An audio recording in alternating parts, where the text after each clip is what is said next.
चलिए, इकोनॉमिक्स का lecture number 15 है। डिस्कस करना है हम लोगों को इकोनॉमिक प्लानिंग के बारे में। लास्ट लेक्चर जो था, लास्ट टॉपिक जो था, उसमें हम लोगों ने भारत में सेवा क्षेत्र के बारे में बहुत अच्छे से बातें की हैं। तो भारत में सेवा क्षेत्र से संबंधित क्या क्या चीज़ें हैं, उन सब चीज़ों के बारे में हम लोगों ने बात कर लिया। बात करनी है वो आपका इकोनॉमिक प्लानिंग के बारे में बात करनी है, आर्थिक नियोजन के बारे में बात करें। अगर हिंदी में बात करें तो आर्थिक नियोजन बोलते हैं, और इंग्लिश में अगर इसी वर्जन को देखा जाए तो इकोनॉमिक्स प्लानिंग, इकोनॉमी प्लानिंग। तो बहुत सारी शब्दावली ऐसी होती हैं इकोनॉमिक्स में जो आपका हिंदी की अपेक्षा इंग्लिश में ज़्यादा बेहतर दिखाई पड़ती हैं। तो इकोनॉमिक प्लानिंग एग्जैक्टली है क्या, उसके बारे में हम लोग बात करें तो आर्थिक नियोजन जो है, मतलब इकोनॉमिक प्लानिंग जो है, एक संगठित आर्थिक प्रयास है जिसमें राज्य द्वारा एक निश्चित अवधि में सुनिश्चित आर्थिक और सामाजिक लक्ष्यों की प्राप्ति के लिए प्राकृतिक, आर्थिक और मानवीय संसाधनों का विवेकपूर्ण ढंग से समन्वय और नियंत्रण किया जाता है। भारत में आपका नियोजन को समवर्ती सूची मतलब 7वीं अनुसूची का विषय बताया गया है। और नियोजन के उद्देश्य क्या क्या होते हैं, ऑब्जेक्टिव ऑफ प्लानिंग क्या क्या होती हैं, जैसे संसाधनों का तार्किक वितरण सुनिश्चित करना इसी के द्वारा होता है। निर्धनता और बेरोजगारी को दूर करना जो बहुत बड़ी समस्या है भारतीय अर्थव्यवस्था की। सामाजिक न्याय व विकास के लक्ष्यों को प्राप्त करना, कृषि और उद्योगों का समन्वित विकास करना, आधारभूत ढांचे का विकास करना। इसके अलावा राजनीतिक आर्थिक लोकतंत्र की स्थापना करना, आत्मनिर्भरता और आधुनिकीकरण के बारे में है। निवेश और पूंजी निर्माण को बढ़ावा देना। इसके अलावा तीव्र आर्थिक विकास के साथ समावेशी विकास दर पर बल देना। तो ये आपका इकोनॉमिक प्लानिंग के ऑब्जेक्टिव्स हैं। तो अगर हम लोग टाइप ऑफ प्लानिंग देखें तो राज्य के हस्तक्षेप के आधार पर होती है प्लानिंग, जैसे आदेशात्मक नियोजन, निर्देशात्मक नियोजन। हर एक पॉइंट के बारे में भी हम लोग डिस्कस करेंगे। लक्ष्य प्राप्ति के आधार पर, अगर रणनीति के आधार पर देखा जाए तो संरचनात्मक नियोजन होगा, प्रकार्यात्मक नियोजन होगा। इसके अलावा योजना निर्माण की प्रक्रिया के आधार पर अगर हम लोग देखें तो केंद्रीकृत नियोजन होगा, विकेंद्रीकृत नियोजन होगा। और अगर क्षेत्रीय व्यापकता के आधार पर देखा जाए तो राष्ट्रीय नियोजन और क्षेत्र नियोजन होगा। अब इन सारे पॉइंट्स के ऊपर हम लोग डिस्कस करेंगे, हर एक चीज के बारे में बात करेंगे। सबसे पहले एक हेडिंग डालिएगा, इकोनॉमिक प्लानिंग। इकोनॉमिक प्लानिंग या फिर आर्थिक नियोजन। आर्थिक नियोजन। आर्थिक नियोजन एक संगठित आर्थिक प्रयास है। आर्थिक नियोजन एक संगठित आर्थिक प्रयास है जिसमें राज्य द्वारा एक निश्चित अवधि में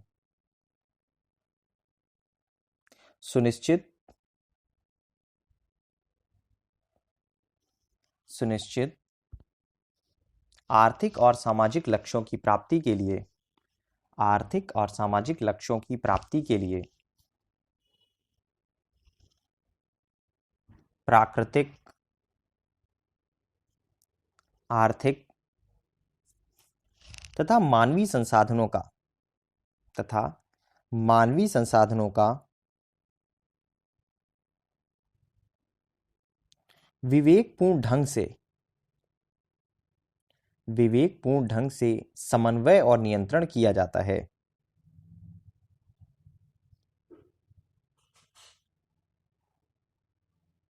समन्वय और नियंत्रण किया जाता है।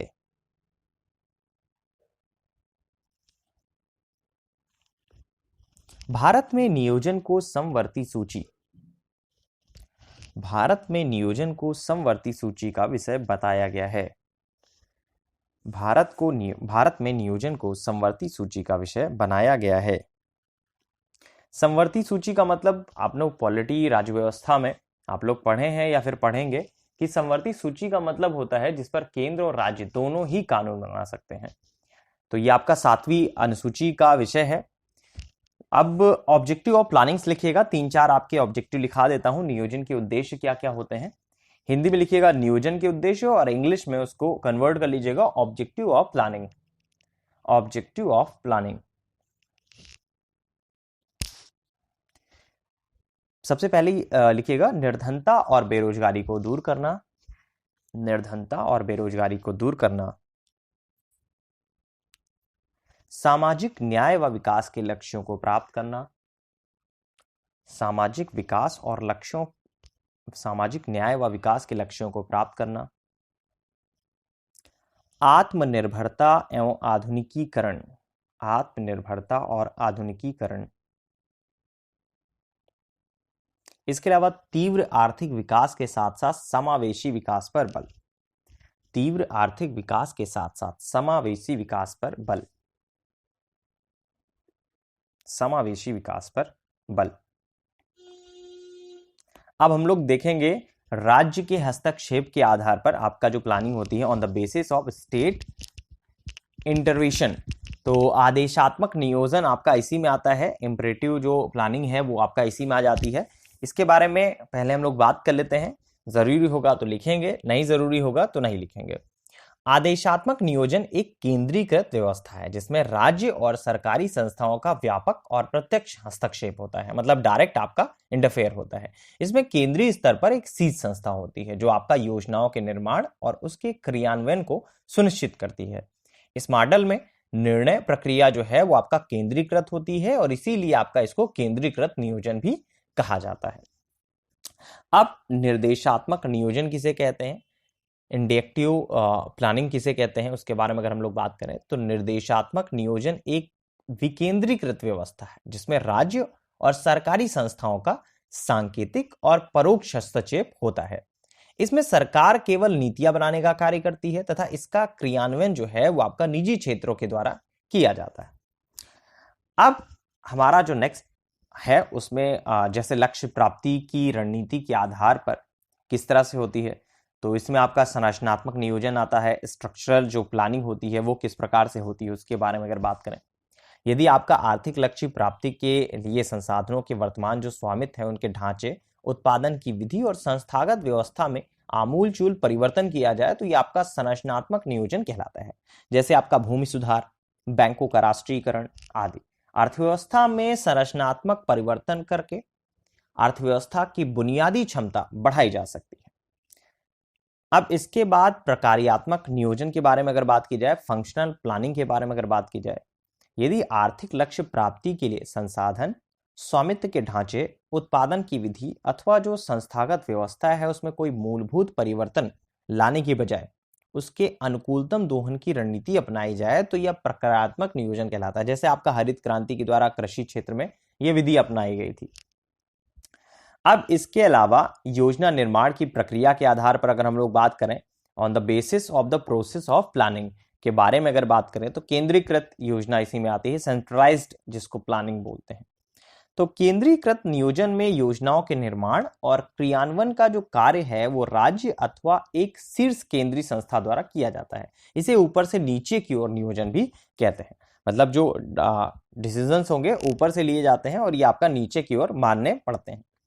विकेंद्रीकृत नियोजन के बारे में अगर हम लोग बात करें तो विकेंद्रीकृत जो नियोजन है उसमें योजनाओं के निर्माण और क्रियान्वयन में केंद्र सरकार, राज्य सरकार, स्थानीय सरकार, निजी क्षेत्र और आम नागरिक सभी की सहभागिता होती है। इसे आपका नीचे से ऊपर की ओर नियोजन भी कहते हैं। इसके द्वारा लोकतांत्रिक प्रक्रिया को और अधिक मजबूती मिलती है। यह आपका हुआ विकेंद्रीकृत नियोजन के बारे में। अब हम लोग बात करेंगे क्षेत्रीय व्यापकता के आधार पर, on the basis of the regional. तो राष्ट्रीय नियोजन में इसी में आ जाते हैं, नेशनल प्लानिंग में आ जाते हैं हम लोग। तो ये आपको लिखना पड़ेगा, हेडिंग डालिएगा, क्षेत्रीय व्यापकता के आधार पर नियोजन, क्षेत्रीय व्यापकता के आधार पर नियोजन। इसमें आपका नेशनल प्लानिंग भी आ जाती है, रीजनल प्लानिंग भी आ जाती है। तो लिखिएगा राष्ट्रीय नियोजन मतलब नेशनल प्लानिंग।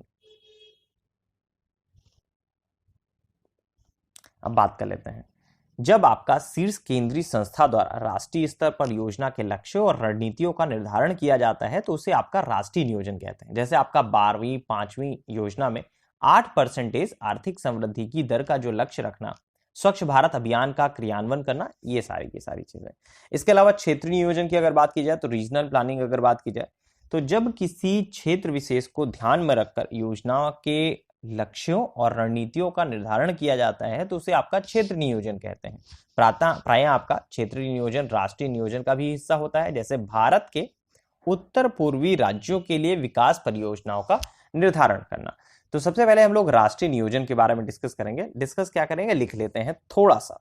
लिखिएगा, राष्ट्रीय नियोजन हेडिंग डाल लीजिएगा और लिखिएगा, जब शीर्ष केंद्रीय संस्था द्वारा, इकोनॉमिक प्लानिंग जो है चैप्टर काफी इंपॉर्टेंट है क्योंकि इसी में अभी हम लोग योजना आयोग के बारे में डिस्कस करेंगे। बहुत सारी चीजें हैं जिनके बारे में हम लोग इसमें डिस्कस करेंगे, वो आपकी महत्वपूर्ण। राष्ट्रीय विकास परिषद के बारे में भी डिस्कस करेंगे, नेशनल डेवलपमेंट काउंसिल जिसको बोलते हैं, इनके क्या कार्य होते हैं, किस प्रकार से इनकी संरचना होती है, इन सब सारे फिगर्स के ऊपर डिस्कस करेंगे। तो हम लोग राष्ट्रीय नियोजन के बारे में बात कर रहे थे। लिखिएगा, जब शीर्ष केंद्रीय संस्था द्वारा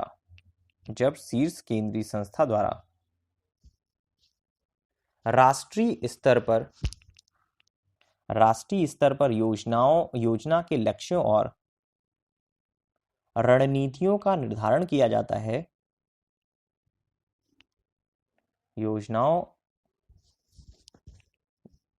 जब शीर्ष केंद्रीय संस्था द्वारा राष्ट्रीय स्तर पर योजना के लक्ष्यों और रणनीतियों का निर्धारण किया जाता है तो उसे राष्ट्रीय नियोजन कहते हैं।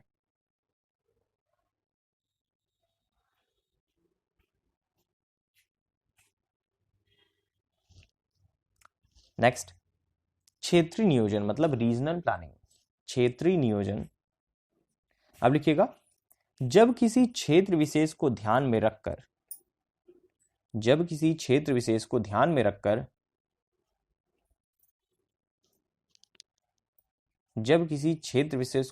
रखकर योजना के लक्ष्यों और रणनीतियों का निर्धारण किया जाता है तो उसे क्षेत्रीय नियोजन कहते हैं।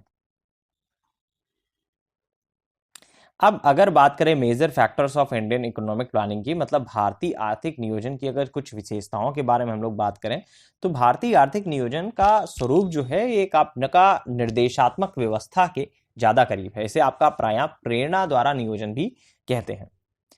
इसका स्वरूप जो है वो आपका विकेंद्रीकृत है। इसमें व्यापक स्तर पर योजनाएं बनाई जाती हैं। भारतीय अर्थव्यवस्था में निजी तथा सार्वजनिक दोनों ही क्षेत्रों की महत्वपूर्ण भूमिका है, अतः इसका जो स्वरूप है मिश्रित अर्थव्यवस्था का है। इसमें आपका समाजवादी तथा पूंजीवादी दोनों का तत्व जो है वो आपका समन्वय है।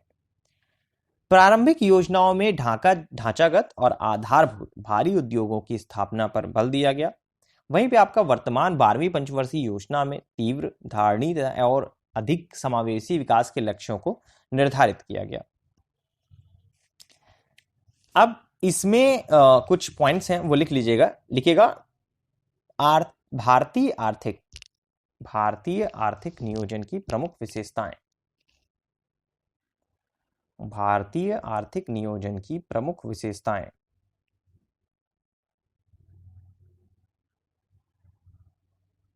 भारतीय आर्थिक नियोजन की प्रमुख विशेषताएं।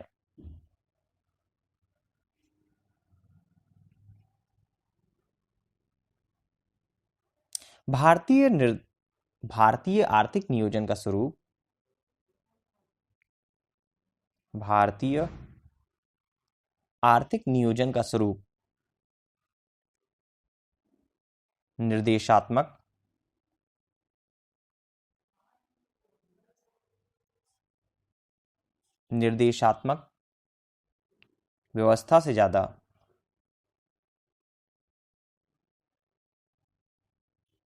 निर्देशात्मक व्यवस्था के ज्यादा करीब है। इसे प्रायः प्रेरणा द्वारा नियोजन भी कहते हैं। इसे प्रायः प्रेरणा द्वारा नियोजन भी कहते हैं।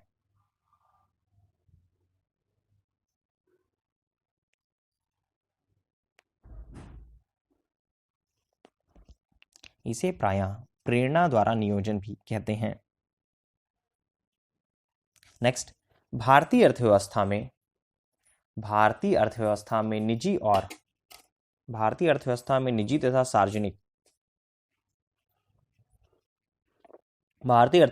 निजी तथा सार्वजनिक दोनों ही क्षेत्रों की दोनों ही क्षेत्रों की महत्वपूर्ण भूमिका है। दोनों ही क्षेत्रों की महत्वपूर्ण भूमिका है, अतः इसका स्वरूप मिश्रित अर्थव्यवस्था का है। अतः इसका स्वरूप मिश्रित अर्थव्यवस्था का है। अतः इसका स्वरूप मिश्रित अर्थव्यवस्था का है।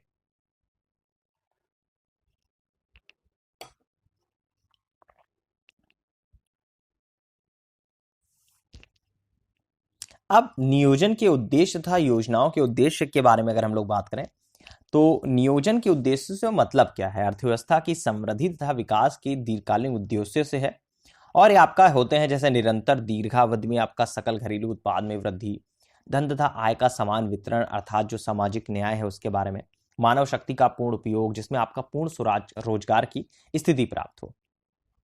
योजनाओं के उद्देश्य से मतलब क्या होता है उसके बारे में अगर बात करें तो प्रत्येक विशिष्ट योजना से संबंधित आपका विकास के उद्देश्य के अनुरूप आपका प्रथम योजना का जो प्रयास है वो आपका कृषि उत्पादन में तथा दूसरी योजना का जो औद्योगिक क्षेत्र में उत्पादन में वृद्धि करना है। नॉर्मली आपका ये होता है कि नियोजन के उद्देश्यों से अभिप्राय जो है नियोजन के दीर्घकालीन उद्देश्यों से होता है, जबकि योजनाओं के उद्देश्य से अभिप्राय जो होता है नियोजन के अल्पकालिक उद्देश्यों से होता है। मतलब कि आपका जो नॉर्मली नियोजन का मतलब होता है वो आपका लॉन्ग टर्म के लिए होता है, प्लानिंग का मतलब होता है लॉन्ग टर्म के लिए, और आपका योजनाओं से मतलब योजना जो शब्द है उसका मतलब जो होता है वो शॉर्ट टर्म के लिए होता है। अब हम लोग बात करेंगे भारतीय नियोजन के इतिहास के बारे में, हिस्ट्री ऑफ इंडियन प्लानिंग के बारे में, क्योंकि यहां से आपके प्रश्न बनते हैं। पहले तो इसके बारे में डिस्कस कर लेते हैं हम लोग एग्जैक्टली के बारे में, फिर उसके बाद हम लोग इसके बारे में बात करते हैं। तो पहले तो विश्वेश्वरैया साहब का नाम आ जाता है। भारत में आर्थिक नियोजन की जो पहली रूपरेखा है इसका प्रस्ताव वर्ष 1934 में एम विश्वेश्वरैया साहब द्वारा लिखित प्लान्ड इकोनॉमी ऑफ इंडिया नामक पुस्तक में दिया गया। यह योजना जो है वो आपका 10 वर्षीय थी, जिसका प्रमुख उद्देश्य था राष्ट्रीय आय को दोगुना करना, औद्योगिक उत्पादन में वृद्धि करना और लघु और बड़े उद्योगों में सम्मिलित रूप से वृद्धि करना। यह था आपका विश्वेश्वरैया के बारे में। इसके बारे में लिख लीजिएगा, लिखिएगा भारतीय नियोजन का इतिहास। भारतीय नियोजन का इतिहास। भारतीय नियोजन का इतिहास लिखिएगा। भारत में आर्थिक नियोजन की पहली रूपरेखा। भारत में आर्थिक नियोजन की पहली रूपरेखा का प्रस्ताव भारत में आर्थिक नियोजन की पहली रूपरेखा का प्रस्ताव वर्ष 1934 में एम विश्वेश्वरैया साहब द्वारा लिखित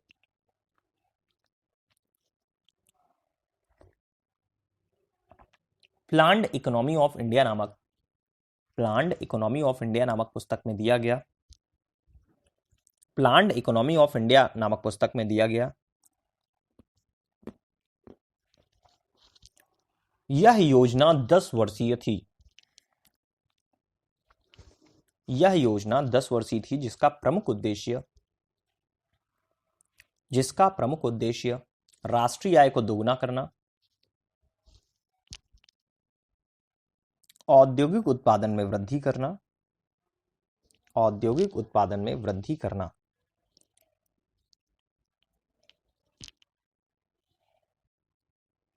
लघु और बड़े उद्योगों में सम्मिलित रूप से वृद्धि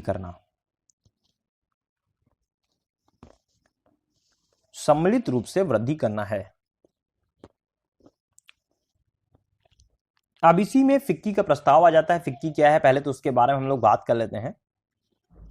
1934 में 1934 में भारतीय पूंजीपतियों के अग्रणी संगठन federation of Indian chambers of commerce and industry मतलब फिक्की FICCI ने राष्ट्रीय नियोजन की आवश्यकता के महत्व को समझा तथा इसका समर्थन भी किया और इसमें नियोजन प्रक्रिया के समन्वय हेतु राष्ट्रीय योजना आयोग की मांग की। देखिए योजना आयोग की मांग आपकी यहीं से स्टार्ट हो गई।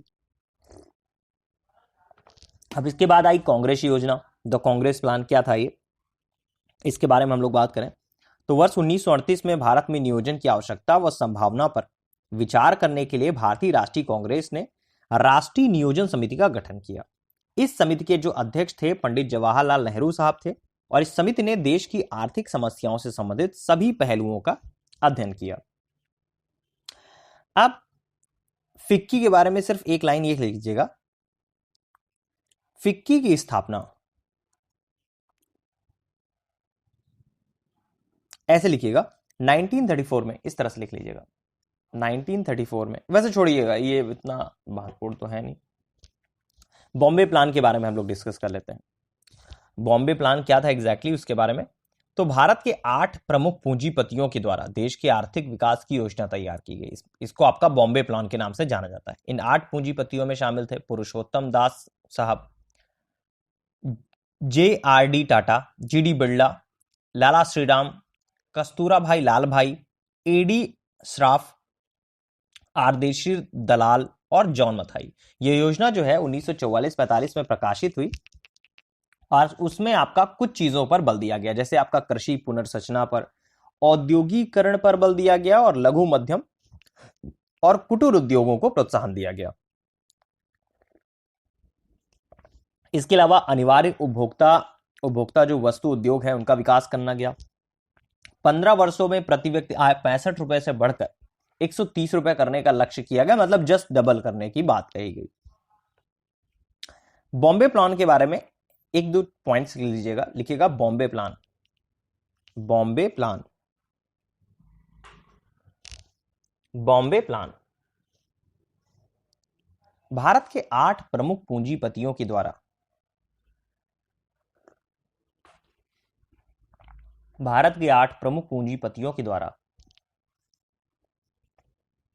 देश के आर्थिक विकास की योजना तैयार की गई।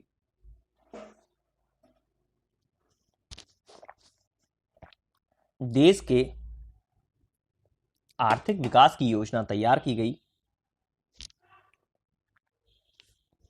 जिसे बॉम्बे प्लान के नाम से जाना जाता है।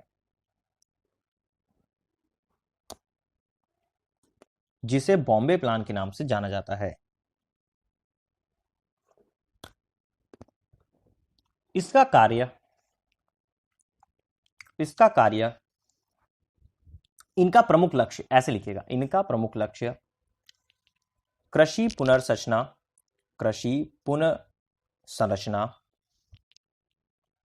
औद्योगिकरण पर बल देना और सबसे महत्वपूर्ण यह था कि 15 वर्षों में प्रति व्यक्ति आय 65 रुपए से बढ़ाकर 130 रुपए करना।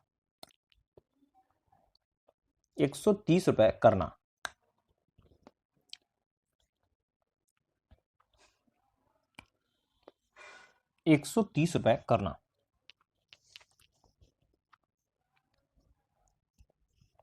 अब गांधीवादी योजना के बारे में बात करें, उनकी योजना क्या थी।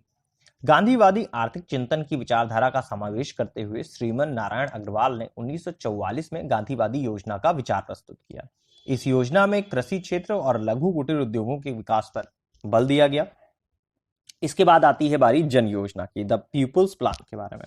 MN रॉय द्वारा 1945 में जन योजना को प्रस्तुत किया गया। इसमें लोगों की मूलभूत आवश्यकताओं की पूर्ति करने पर बल दिया गया। इसमें कृषि क्षेत्र और औद्योगिक क्षेत्र में दोनों में विकास को प्राथमिकता दी गई। अब इसके बाद आती है सर्वोदय योजना के बारे में। तो भारत में नियोजित विकास की एक रूपरेखा का जो प्रस्तुतिकरण है 1950 में जयप्रकाश नारायण द्वारा किया गया, जिसमें आपका सर्वोदय योजना के नाम से जाना जाता है। इसमें कृषि और कृषि आधारित लघु और कुटीर उद्योगों पर बल दिया गया। गांधीवादी योजना के बारे में पूछा जाता है कभी कभी, और आपका सर्वोदय योजना के बारे में। तो इन दोनों चीज के बारे में हम लोग लिखेंगे। लिखिएगा गांधीवादी योजना।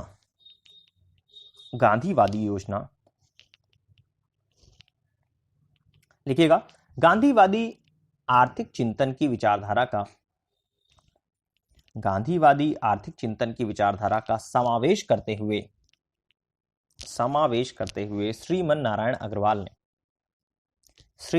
अग्रवाल ने 1944 में 1944 में गांधीवादी योजना का विचार प्रस्तुत किया। श्रीमन नारायण अग्रवाल साहब को अंडरलाइन कर लीजिएगा। 1944 में गांधीवादी योजना का विचार प्रस्तुत किया। इस योजना में कृषि क्षेत्र और लघु कुटीर उद्योगों के विकास पर बल दिया गया। अब नेक्स्ट हेडिंग डाल लीजिएगा सर्वोदय योजना के बारे में। सर्वोदय योजना के बारे में, भारत में नियोजित विकास की एक रूपरेखा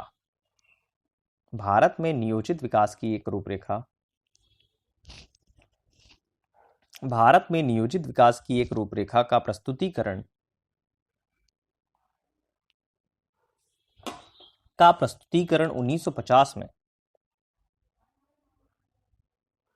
1950 में जयप्रकाश नारायण द्वारा किया गया, जिसे सर्वोदय योजना के नाम से जाना जाता है।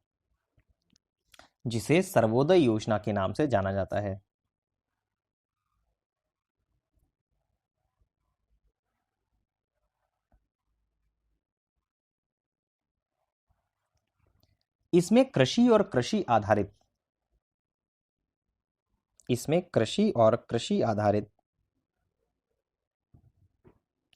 लघु और कुटीर उद्योगों पर बल दिया गया।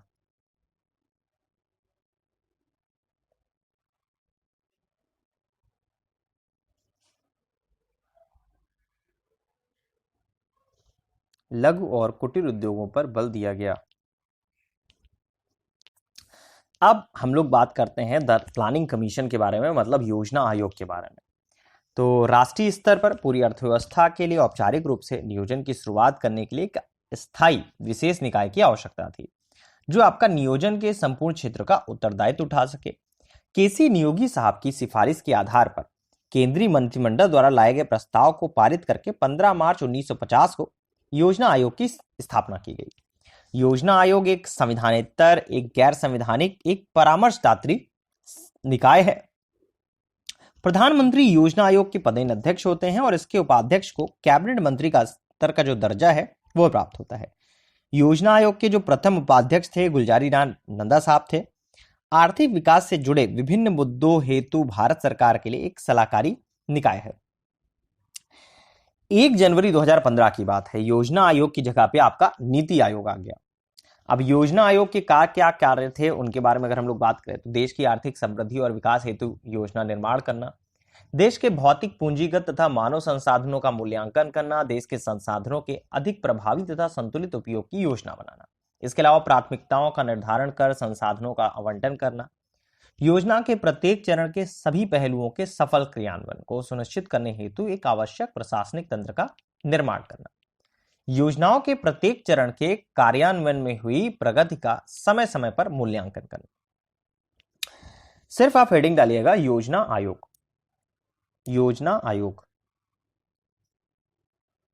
लिखिएगा केसी नियोगी साहब की सिफारिशों के आधार पर,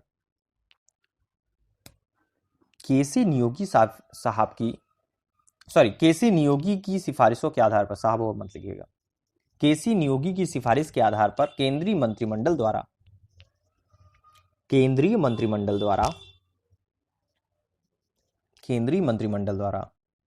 लाए गए एक प्रस्ताव को पारित करके 15 मार्च 1950 को योजना आयोग की स्थापना की गई। योजना आयोग एक संविधानेतर गैर संवैधानिक एवं परामर्शदात्री निकाय था। प्रधानमंत्री योजना आयोग के पदेन अध्यक्ष होते थे और इसके उपाध्यक्ष को कैबिनेट मंत्री स्तर का दर्जा प्राप्त था। योजना आयोग के प्रथम उपाध्यक्ष, योजना आयोग के प्रथम उपाध्यक्ष गुलजारी लाल नंदा साहब थे। गुलजारी लाल नंदा साहब थे। गुलजारी लाल नंदा साहब थे। योजना आयोग से रिलेटेड आपका ये क्वेश्चन बनेंगे। और इसके अलावा तो अभी हम लोग को जो डिस्कस करना है पंचवर्षीय योजनाओं के बारे में बात करना है, उससे तो क्वेश्चन आपके एग्जामिनेशन में आते ही आते हैं। फिलहाल इस लेक्चर के लिए इतना ही। जो नेक्स्ट लेक्चर होगा उसमें हम लोग राष्ट्रीय विकास परिषद और योजनाओं के बारे में पूरा बात करेंगे। राष्ट्रीय विकास परिषद के कार्य क्या होते हैं, इसके अलावा भारत में जो पंचवर्षीय योजनाएं हैं उनके बारे में पूरी बातें करेंगे, क्योंकि पंचवर्षीय योजनाओं से संबंधित आपके क्वेश्चन एग्जामिनेशन में आते रहते हैं।